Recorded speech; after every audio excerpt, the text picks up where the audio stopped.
Parents మెచ్చిన university సంకల్ Chand Patel university Gujarat.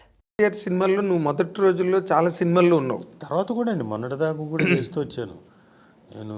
Janata garage, even ఇప్పుడు ఆర్ఆర్ఆర్. అవును, ఈ మధ్య కూడా ఆర్ఆర్ఆర్లో తన్నే కదా ఇంట్రొడ్యూస్, తన క్యారెక్టర్ని కదా ఇంట్రొడ్యూస్ చేసే క్యారెక్టర్ అది. ఎగ్జాక్ట్లీ అప్పటి నుంచి అది ఇలా కంటిన్యూ అవుతూనే ఉంది మీ ఇద్దరి మధ్యాహ్నం. నీకు అలాంటి ఫ్రెండ్షిప్ ఇంకెవరితో లేదా? ఉందండి, నాకు తరుణ్తో ఉంది. తరుణ్తో ఐఎమ్ వెరీ క్లోజ్. మనోజ్తో ఉంది ఆ క్లోజ్నెస్. ఇంకా నాకు శివబాలాజీతో ఉంది. ఓకే, బట్ తరుణ్ ఒక ఫైర్ లాగా వచ్చి అలాగ ఆగిపోయాడు. లేదండి, నాకు ఐ డోంట్ నో, బట్ అతను అనుకుంటే ఇప్పటికీ రాగలుగుతాడు. ఐ సీరియస్లీ ఫీల్ తరుణ్ ఒక్కసారి ఇలా ఏమో క్యారెక్టర్స్ని కూడా హీరోయిజంలోనే వేరే కైండ్ ఆఫ్ క్యారెక్టర్ హీరోయిజం తీసుకుంటే he will definitely do wonders అని అనిపిస్తుంది నా feeling. I don't know, he has to take a call.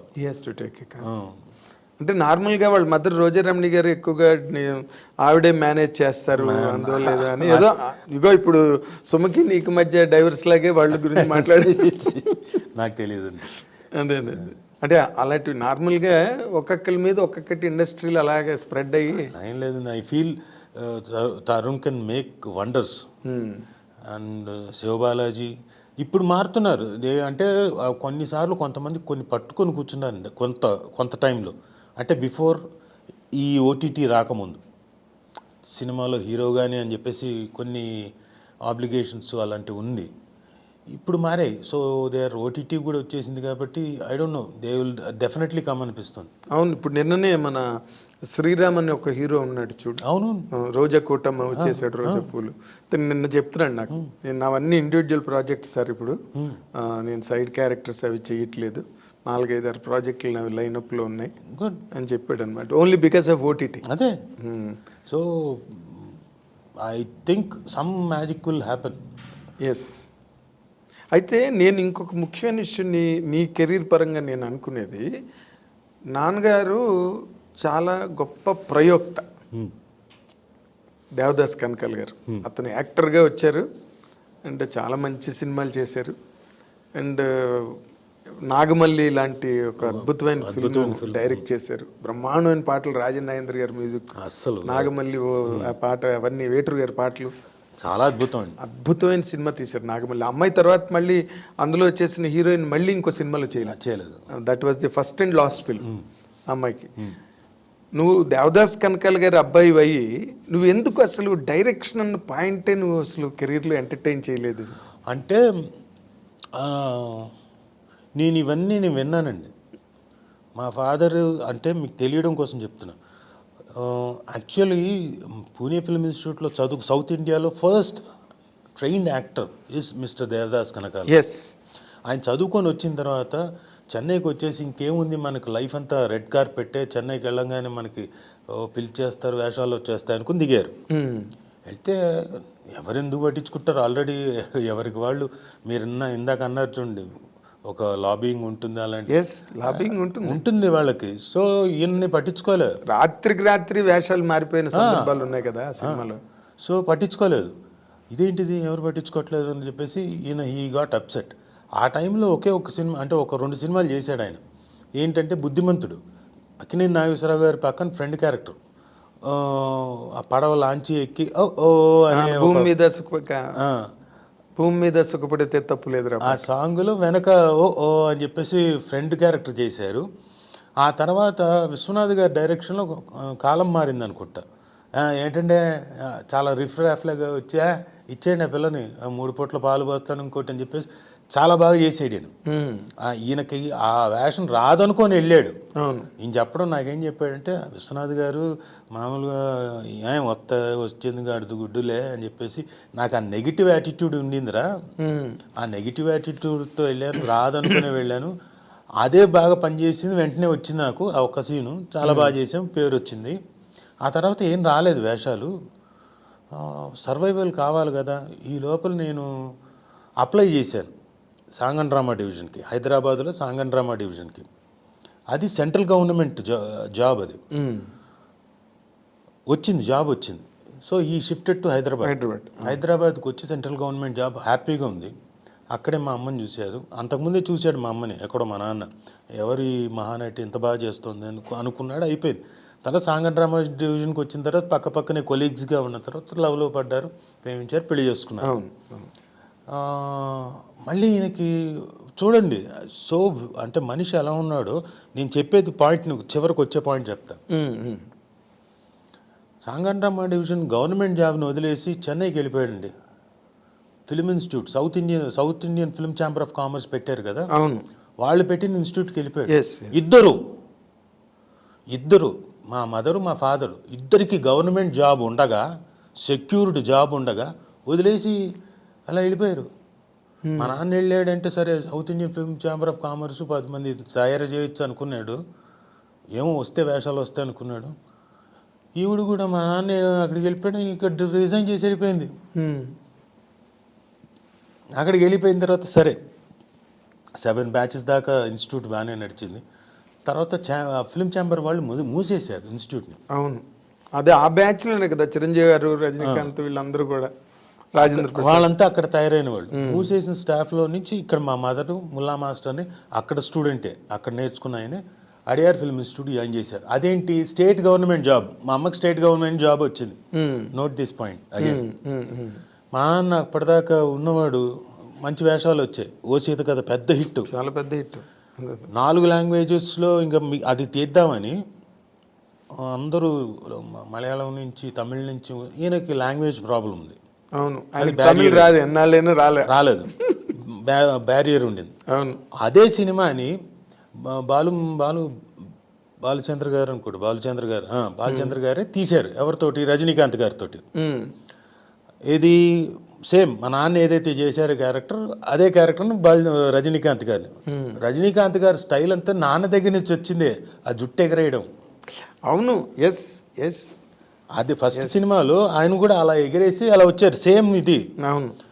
So ఆ లాంగ్వేజ్ ఆయనకు అక్కడ ఆ వేషాలు. ఇంకా ఆ తర్వాత సిరిసిరి మువ్వ, మాంగళ్యానికి మరో ముడి, ఇలాంటి ఒక విశ్వనాథ్ గారి దగ్గర చేస్తూ అక్కడే ఒక 6-7 సినిమాలు చేశారు. తర్వాత ఏమనుకున్నాడంటే ఈయన, ఎంతకాలం ఇది నేను ఇన్స్టిట్యూట్లోంచి స్టూడెంట్స్కి వస్తున్నాయి మహా అంటే మొత్తం అంతా 7 బ్యాచ్ల్లో చూసుకుంటే 10 మందికో 15 మంది 20 మందికి వచ్చింది, ఇంకా మిగతా వాళ్ళకి రావాలి కదా అని చెప్పేసి ఉద్దేశంతో ఈయన డైరెక్షన్ మొదలుపెట్టి ఈ వాంటెడ్ టు ఇన్స్టిట్యూట్ వదిలేశారు. అంటే ఇంకా క్లోజ్ అయిపోయింది కదా, ఇంకా దాంట్లో కష్టాలు, డబ్బులు రావు, చేతికి రావు, ఇంకా అంటే మిగతా వాళ్ళందరికీ ప్రాబ్లమ్స్, డబ్బులు ఇవ్వకపోవడాలు, ఇవన్నీ. తర్వాత ఈయన డైరెక్షన్ మొదలుపెట్టిన దాంట్లో ఒకటి చలిచేమలు బాగానే ఉండింది, నిజం పోయింది. మీరన్న నాగమల్లి సాంగ్స్ పరంగా చాలా పెద్ద హిట్, కానీ సినిమా పెద్దగా ఆడలేదు, రెవెన్యూ పరంగా రాలేదు. So average film. సో 2-3 సినిమాలు అలా అయ్యేసరికి ఇది కాదు అనుకున్నాడు. ఏంటి ఏదోదో అయిపోతుంది నా లైఫ్, అక్కడి నుంచి ఇక్కడికి వచ్చాను, ఇక్కడి నుంచి ఇక్కడే అనుకున్నాడు. అదే టైంలో ఏఆర్ కృష్ణ గారు ఇక్కడ రిపట్రీ, ఆంధ్రప్రదేశ్ రిపట్రీ ఉండింది. దేవదాస్ నువ్వు ఇక్కడికి వచ్చే ఇక్కడ టీచింగ్ అని చెప్పేసాను. అది సెమీ గవర్నమెంట్. అంటే ఇక్కడికి వచ్చి ఈయన నైట్ వెళ్ళిపోదాం పదా, రిపట్రీ అక్కడ పెడుతున్నాడు ఏఆర్ కృష్ణ గారు అంటే, మా అమ్మ స్టేట్ గవర్నమెంట్ జాబ్ రిజైన్ చేసి వచ్చేసింది ఇక్కడికి. ఇది సెమీ గవర్నమెంట్. ఇక్కడ స్టైఫండ్ ఇచ్చి ఆర్టిస్టులను తయారు చేస్తారు. అక్కడే మన దీక్షిత్ గారు, భిక్షు గారు వీళ్ళంతా నేర్చుకుంది. వీళ్ళంతా 2 years అక్కడి నుంచి మళ్ళీ మధు ఫిల్మ్ ఇన్స్టిట్యూట్ షిఫ్ట్ అయ్యారు 2 years తర్వాత. అక్కడి నుంచి మళ్ళీ 2 ఏళ్ళు చూసిన తర్వాత మా ఓన్ ఇన్స్టిట్యూట్ పెట్టుకున్నాం 85 నుంచి. అక్కడ కష్టాలే, అక్కడ అన్ని కష్టాలే, అప్పులు, కష్టాలు, ఎప్పుడు సవ్యంగా డబ్బులు ఉండేవి కాదు. ఇవన్నీ నేను చూస్తున్నా, నాకు స్ట్రాంగ్గా మైండ్లో పడిపోయింది, నో ఒకదానికి స్టిక్ అవుదాం, సంపాదిద్దాం, అది డైరెక్షన్కి వెళ్దాం, తర్వాత టైం ఉంది, ఇంకా ముందైతే ఇది చేద్దామని యాక్టింగ్కి మాత్రం స్టిక్ అయ్యాను. సో అది ఆ విధంగా స్టిక్ అయిపోయాను. కాబట్టి చేశాను, అది మా ఓన్ ప్రొడక్షన్స్లో డైరెక్షన్ చేశాను తప్ప బయట దీనికి డైరెక్షన్ చేయలేదు. కంటిన్యూస్గా డే అంటే ఇప్పుడు ఉన్నది మళ్ళీ డిస్టర్బ్ అవ్వడం ఇష్టం లేక ఖచ్చితంగా డిస్టర్బ్ అవుతుంది సార్. ఎందుకంటే రాజీవ్ డైరెక్ట్ చేసుకుంటున్నాడులే. నేను మధ్యలో ఒక సీరియల్ ప్రొడ్యూస్ చేశానండి. ఆ ఒక సీరియల్ ప్రొడ్యూస్ చేస్తున్నాడు అని చెప్పేసి వేషాలు రాలేదు ఒక ఇయర్. అది కూడా నేనేమి అక్కడేంటి 24 గంటలు అక్కడ ఉండను. వాళ్ళకి అన్నీ అప్పచెప్పి నేను అప్పటికి గట్టెక్కించి విత్ ఇన్ 1 monthలో అన్నీ అయిపోయాయి. కానీ తర్వాత రాలే. దాదాపు ఏంట్రా అంటే రాజీవ్ ప్రొడ్యూస్ చేస్తున్నాడులే, సీరియల్లో బిజీగా ఉన్నాడని చెప్పేసి రాలేదు. అవును, ఇది వేరే ఫాస్ట్గా స్ప్రెడ్ అయిపోతుంది ఇండస్ట్రీలో. మనం అడగకుండానే చెప్పేస్తారు అందరూ 100% బిజీగా ఉన్నాడండి అని. ఆ వేషాలు ఇంకోళ్ళకి వెళ్ళిపోతాయి. ఖచ్చితంగా అక్కడ లాబింగ్ పని చేస్తుంది. ఖచ్చితంగా నేను అవన్నీ చూసేసాను సార్. కాబట్టి నేను ఓన్లీ మనీ సంపాదించాను. కానీ అప్పుడు ఆ టైంలో అసలు అంటే ఇక్కడికి షిఫ్ట్ అయ్యి సొంతంగా మీరు ఫాదర్ ఇన్స్టిట్యూట్ పెట్టారే, నాకు అప్పటి నుంచి బాగా తెలుసు దాదాపుగా. ఆ టఫ్ టైం నేను చూశాను, నాన్నగారు టఫ్ టైం చూశాను. బట్ ఆ టైంలో నీకు తెలుసా? తెలుసు. నాలెడ్జబుల్ చూస్తున్నా, మరి రోజు చూస్తున్నా కదా. రోజు చూస్తుంటే ఒక 100-500 కూడా అప్పు చేయాలా. ఎందుకంటే ఇన్స్టిట్యూట్లో ఉన్న పిల్లలు ఇన్స్టిట్యూట్ మెస్ కోసం దానికోసం పెట్టాలి. కొన్నిసార్లు ఉండేవి లేవు, పక్కన పనిచేసేవాళ్ళు వాళ్ళు దాచుకొని ఇచ్చేవాళ్ళు. మీరు తర్వాత వడ్డీకి ఇవ్వండి అని వాళ్ళ దగ్గర తీసుకొని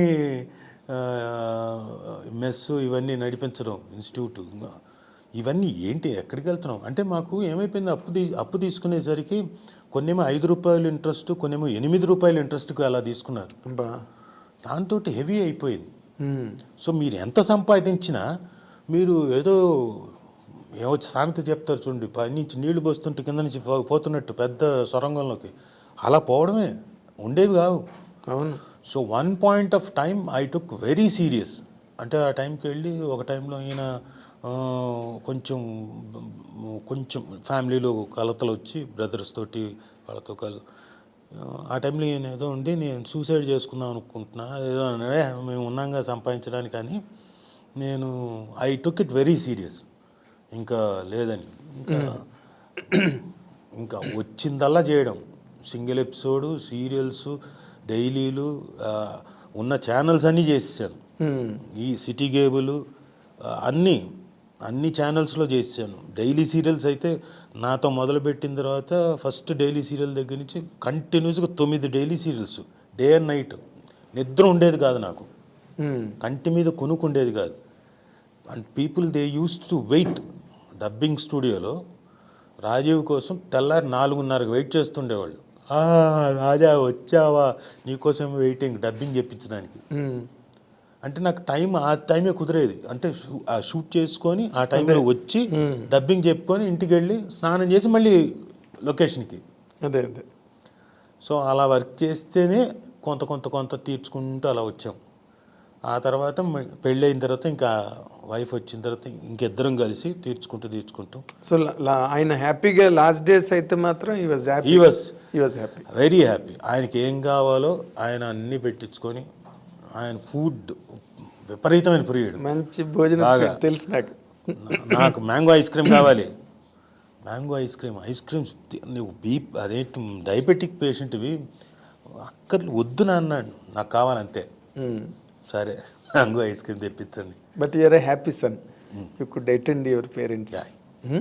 వాళ్ళని ఆ కష్టాల్లోంచి బయటకు తెచ్చి నువ్వు కూడా నీరు గారిపోకుండా ఛాలెంజ్గా తీసుకు. అంటే తెలియలేదు, ఒకవేళ నాకు బాధలు ఇంతగా కష్టంగా ఉంటాయని తెలుసుంటే నీరు గారిపోయేవాడినేమో, నాకు తెలియదు. ఎస్, అది మెరిట్ అక్కడ, అది నీ ప్లస్ పాయింట్ అక్కడ. నాకు తెలియదు, నాకు సంపాదించాలి అన్న ఉద్దేశం మాత్రం తెలుసు.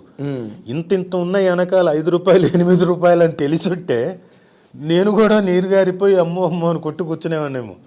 నాకు తెలియదు కాబట్టి ఆ తెలియని తనంలో దూకాను అంతే. ఐ వాంట్ ఎర్న్ మనీ అంతే. That's only the motto. అంతే, సింగిల్ పాయింట్ ఎజెండా, కేవలం సింగిల్ పాయింట్ అజెండా అండి.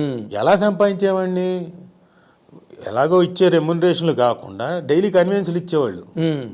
బండి వేసుకొని వెళ్తే ఆ లొకేషన్కి వెళ్తే ఒక ₹50, ఆ లొకేషన్కి వెళ్తే ₹50. అప్పుడు 2-wheeler ఉండేది నాకు.